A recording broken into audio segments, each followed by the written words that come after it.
ইরানের প্রেসিডেন্ট ইব্রাহিম রাইসিকে বহনকারী বিধ্বস্ত হেলিকপ্টারটি খুঁজে পেয়েছেন উদ্ধারকারীরা।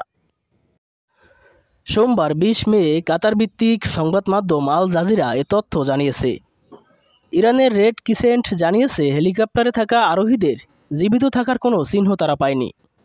দেশটির ঊর্ধ্বতন এক কর্মকর্তার বরাত দিয়ে রয়টার্স জানায়, প্রেসিডেন্ট রাইসিকে বহনকারী বিধ্বস্ত হেলিকপ্টারটি সম্পূর্ণ পুড়ে গেছে। দুর্ভাগ্যবশত সব যাত্রীরা মারা গেছেন বলে আশঙ্কা করা হচ্ছে। আর সব যাত্রী যদি মারাই যায়, তবে ইরানের প্রেসিডেন্ট ইব্রাহিম রাইসিও মারা গেছেন বলে ধারণা করছে তারা। এর আগে রেড ক্রিসেন্ট জানিয়েছে, তারা প্রেসিডেন্ট রাইসিকে বহনকারী বিধ্বস্ত হেলিকপ্টারের সন্ধান পেয়েছে এবং বিধ্বস্ত হওয়ার স্থানে পৌঁছেছে।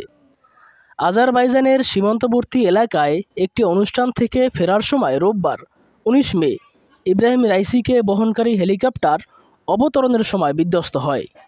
হেলিকপ্টারে দেশটির পররাষ্ট্রমন্ত্রী, পূর্ব আজারবাইজান প্রদেশের গভর্নর সহ আরও বেশ কয়েকজন সিনিয়র কর্মকর্তা ছিলেন। উল্লেখ্য, ৬৩ বছর বয়সী ইব্রাহিম রাইসি ২০২১ সালে দ্বিতীয় মেয়াদে প্রেসিডেন্ট নির্বাচিত হন। ইরানের রাজনীতিতে খুবই প্রভাবশালী এই নেতাকে দেশটির পরবর্তী সর্বোচ্চ ধর্মীয় নেতা হিসেবে দেখা হয়।